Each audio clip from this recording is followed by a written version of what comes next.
Good morning, YouTube. Thank you for tuning in to the Resolution King, where we strive to give you solutions for your real estate problems. I'm Rodney Simmons. I am your real estate solution king, aka your resolution king. Today we have Cory here, Chaumley, which is my co-worker, and we really wanted to make a video for all the new agents out there, or all the people that are thinking about jumping into the real estate business. Cory, how you doing today? Good, thank you for having me, Rodney. And my name is Cory Chaumley.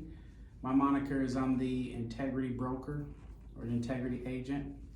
Yes. First thing that you will get with me is integrity. So Rodney, thanks for having me on your show. Hey, thank you for joining us, and I'm just gonna jump right in. What made you get into real estate? What made me get into real estate was originally I wanted to be a real estate investor. I started out in that field and I figured that maybe I should get my real estate license to help me, just to get some more knowledge. I went and got my real estate license, and I was just gonna have my license and still invest. And then I said, okay, well, let me just hang my license at a brokerage. Okay. And I said, let me just do that for a little while. And then I fell in love with it and left my other job, and now I'm here. Okay. Now, what were you investing in? Were you doing flips or? Originally, I was invested in buy and hold, duplex. I was going to buy another single family home. That deal fell through. But I was going to do a lot of multifamily, fix and flips, whatever the deal come by, I was going to do it. All right. So tell us about your first 6 months in real estate. And the reason why I'm asking this is because there's a lot of people that are getting into the business, and I want them to get a realistic perspective of really what challenges they're going to face getting into this business. So I would say my question would be, what are some challenges you're going to face getting into the real estate business that you've seen from your experience in the first 6 months? Okay, like we were talking off camera, I originally hung my license at a brokerage that offered no fees, a bigger portion of the commission, because when you get 100% commission. 100% commission. But I got absolutely everything that I bought, I paid for, and that was nothing. I paid no fees, I got nothing. I did not receive any help. I received very, very little help from the broker, very little help from the admins. Every time I went into the office, I felt like a stranger there, and they made me feel like a stranger. So I really didn't get any much traction. I got one transaction that I was able to get, but that was actually through some work I did outside. And this lady said, hey, I was having difficulty dealing with this person. Would you just take over the transaction? I took over the transaction. But other than that, I didn't get anything. And so my first 6 months were kind of rough. Okay. Which, from experience, I've been in that similar situation where, I got my license at a brokerage, and then I realized there's something missing in the training piece that I need. And I actually went out and sought out Watson. It was a few other places I looked at, but I realized that as far as professionalism, brand recognition, training, Watson represented the best. And it's not no plug for Watson. I'm here to tell you that.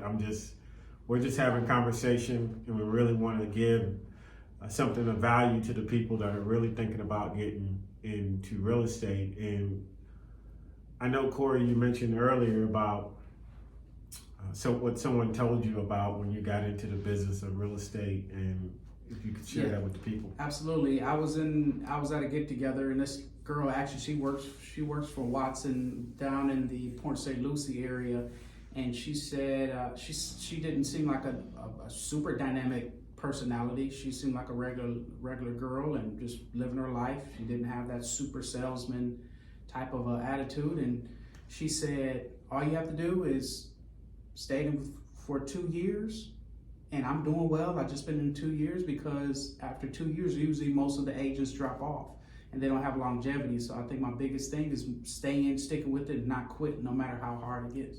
Okay. So now, what do you think the difference is now, almost a year into it, where 6 months or even to when you started, what do you think the shift is in your business and maybe where you're at? Well, I think number one, my broker, he's a really good teacher, and he holds you accountable, and he's also accessible.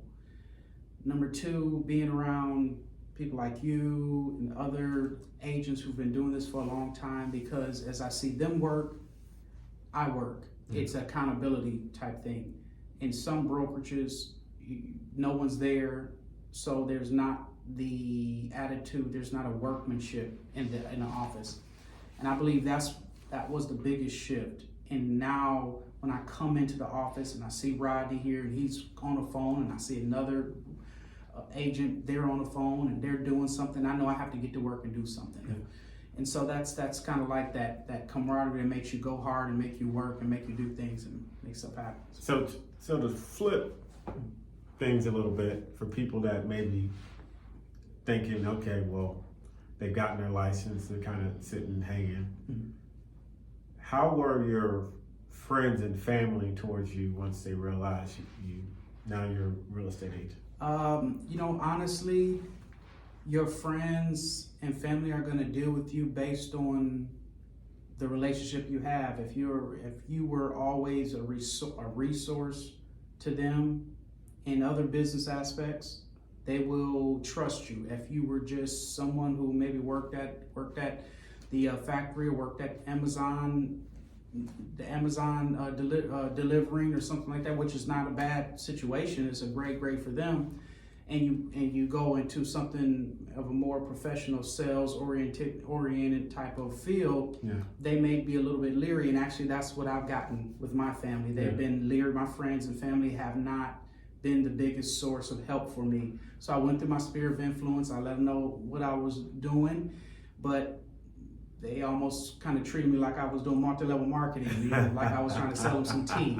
And so honestly, it was a friend who actually who wasn't a part of my family, didn't even share my heritage, who's been responsible for probably the first 3 or 4 months of me being able to support myself. Okay. Yeah. So you go through your sphere of influence, but if they're not there, you just got to keep going.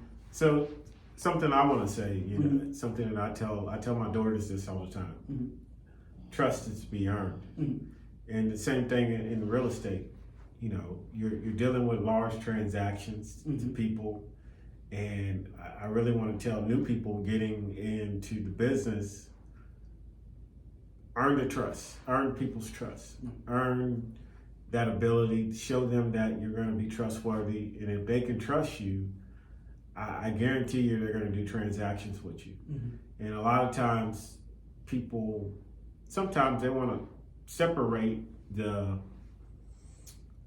business. And for me personally, I've always tried to keep my family and friends separate from my real estate business, just because of past experiences of me owning a trucking company and dealing with family and friends and that dynamic. And I didn't want to add that to my business, but now I've been adding little bits and pieces to.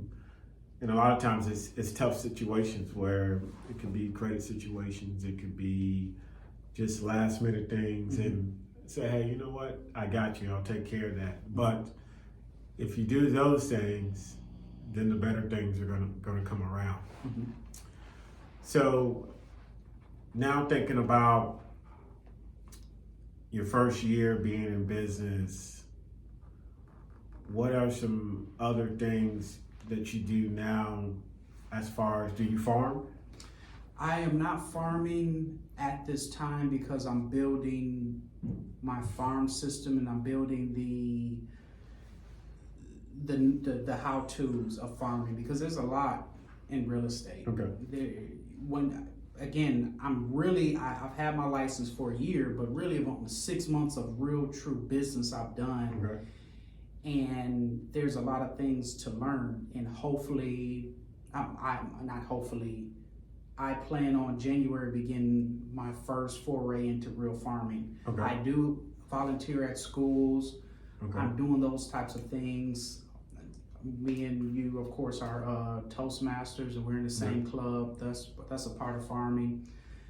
But I haven't done that. I haven't gone into that just yet because I'm still learning the business and also trying to generate business. So if I have to invest in my farming, I have money to invest in. Okay, so thinking about where you are now, thinking about getting in real estate, you started. A couple questions. One, is this what you expected?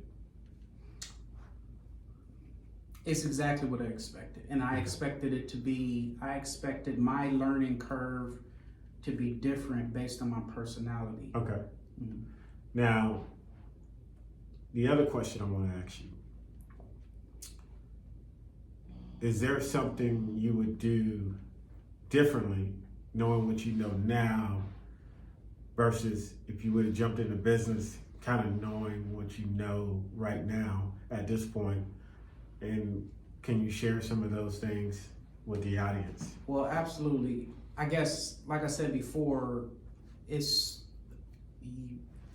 you have not exercised business and entrepreneurial muscles, Rodney, he owned a trucking business. He had an entrepreneurial background, and if you don't have that, then it's very important that you get with a brokerage that will train you, teach you, and hold you accountable. Number two, you have to understand is that it's a seed sowing process. Yep. You're going to spend maybe your first year sowing seeds that probably won't come up until next year. Right. And you just got to keep going. Number three, I would have done a better job of saving money. Yeah. So that transactions weren't so life or death. Yeah. So I can be a little bit more relaxed. Yeah. With certain things, and I think that was the biggest thing. So actually, number one, I'll save more money. Number two, I'll make sure I get with the right brokerage. Number three, I understand I'm sowing seeds. And those are all good things. And I'm going to play the other side of that, mm-hmm. where, I've had a lot of money saved, mm-hmm. and I was probably more relaxed mm-hmm. than what I should have been. Mm-hmm. But I also probably spent more money than the average new agent mm-hmm. does. So I'm gonna say there's that fine line for sure, mm-hmm. and it's something that as you grow, mm-hmm. You realize more and more what you don't know, mm-hmm. and it's just something that I really want people to get in this business to be successful, because one thing I've learned about being in sales is sales are sales. They're always going to be there. There's always enough for everyone. It's just like being on a car lot. Mm-hmm. Everybody eats if they want to eat. Yeah. Now, if you're not the person to get up early and you don't have the entrepreneur mindset, then this is probably not the business for you. Yeah. So before we wrap it up, I'll ask you one last question. So just outside of real estate, what are some things you enjoy doing on the personal side so people get to know you a little bit personally? Well, some of the things I like to do, I'm a cigar connoisseur. Okay. I like to have a nice cigar. I travel. I'm a sports fan. I like to tailgate at the Jags games. And so those are the things that I have my enjoyment in, and I read, and I'm also, I'm a lifelong learner, so I like to learn new things. So yeah. So, just since we got 30 more seconds. Yes. What's the book you're reading right now? The book I'm reading right now is Embrace the Suck by Brent I forget the guy's last name, but he was a Navy SEAL, and he began Okay. to tell these stories, and it's a very, very emotional, good book. Okay, awesome. Well, you too, hit like or subscribe if you like videos like this. I'll have more coming from different co-workers, myself included, different topics to really inform you, to educate you on jumping in real estate or even the market. So thank you for watching. Please hit like or subscribe for the Resolution King, aka the Real Estate Solution King that brings solutions to your television. Thank you.